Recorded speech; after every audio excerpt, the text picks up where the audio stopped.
Chers élèves, bonjour. C'est une nouvelle vidéo de Monsieur Beauplay. Vous avez compris que le confinement entre dans sa deuxième quinzaine.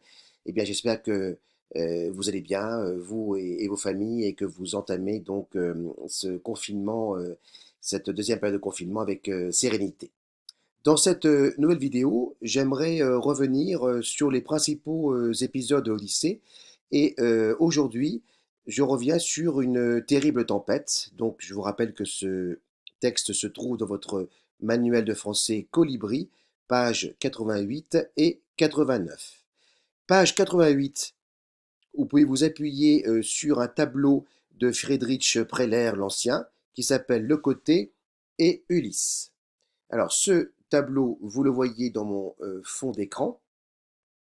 Vous reconnaissez ici donc Ino. Là, vous avez Ulysse sur son radeau. Vous avez vu qu'il n'en reste pas grand-chose. La légende du tableau de votre manuel précise qu'il s'agit de Le Côté. Ino, fille du roi de Thèbes, Cadmus, a été frappée de folie, nous rappelle les mythologies, et elle s'est jetée dans la mer. Elle a été transformée en divinité marine sous le nom de Leucoté. Soyez attentifs aux détails du tableau. Donc vous avez le paysage marin qui est tourmenté et le tableau est clairement divisé entre la mer et le ciel nuageux,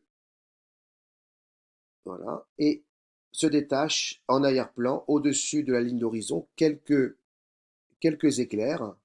La partie basse du ciel est sombre et orageux et elle contraste avec le haut du tableau où la lumière perce à travers les nuages. Le peintre figure également avec un certain réalisme la tempête, les vagues, qui se dressent devant Ulysse. L'écume est très abondante et on voit que Ulysse risque de mourir si Ino ne vient pas le secourir avec son voile. Le radeau est en train de couler. Je rappelle qu'un radeau, c'est une embarcation de fortune, plate, construite en bois. Le radeau d'Ulysse est renversé et se brise en plusieurs morceaux. D'après Ino, Ulysse doit abandonner le radeau. Elle lui conseille de laisser ses vêtements et de se protéger à l'aide du voile qu'elle lui donne. Il devra le rejeter à la mer quand il sera arrivé. Quand il sera arrivé, pardon. Je reviens sur le champ lexical de la tempête. Je vous rappelle que le champ lexical, c'est un ensemble de mots qui se réfèrent à un même thème, ici la violence, la tempête. Il fallait relever des mots comme se ruant, ligne 1, effrayante, ligne 1, renversa au passé simple, ligne 1, arraché, ligne 2, tempête horrible, ligne 3, brisa également au passé simple, ligne 3, impétuosité, ligne 5, mort, ligne 9 et flot sombre, ligne 25. L'impétuosité, c'est le caractère de ce qui se déplace avec puissance et rapidité. C'est la fureur, c'est la violence. Et plus loin dans le texte, à la fin, vous rencontrez un mot qui est l'exact opposé. C'est la sérénité. C'est le caractère de ce qui est calme, paisible, tranquille. Nom commun, le calme, la tranquillité, la quiétude. On parle par exemple d'une mer impétueuse, d'un paysage serein. Ulysse. Eh bien, Ulysse, dans ce passage, fait preuve de courage, de persévérance. Il a également la sagesse, et ce n'est pas la première fois, d'écouter les conseils de la déesse. Il reste en mer pendant 2 nuits et 2 jours, et pour compléter le schéma de la page 89, Ulysse est le héros, l'opposant bien sûr c'est le dieu de la mer, le père du cyclope, Polyphème, donc c'est Poséidon, l'aide c'est Ino, l'objet c'est le voile, et la quête d'Ulysse c'est le retour à Ithaque. Pour conclure, le bilan est le suivant. Ulysse, c'est le héros d'histoire. Il doit surmonter une nouvelle épreuve que lui inflige Poséidon, son ennemi, avec 2 N, son opposant. Pris dans une tempête, il survit grâce à l'aide d'Ino, qui lui donne un voile magique.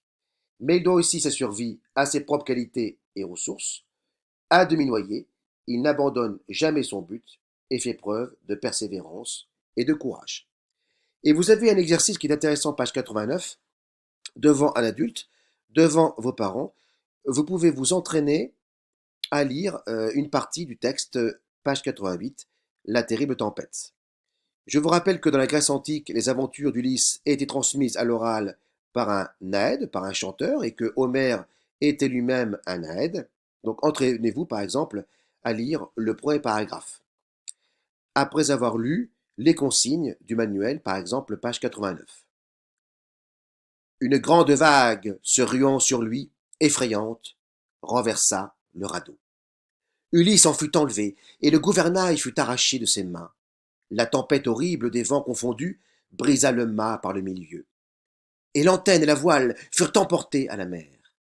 Ulysse resta longtemps sous l'eau, ne pouvant émerger de suite à cause de l'impétuosité de la mer.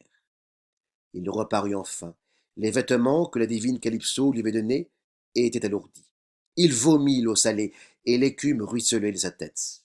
Mais, bien qu'affligé, il n'oublia point le radeau, et nageant avec vigueur à travers les flots, il le ressaisit, et, se sauvant de la mort, il s'assit. À bientôt!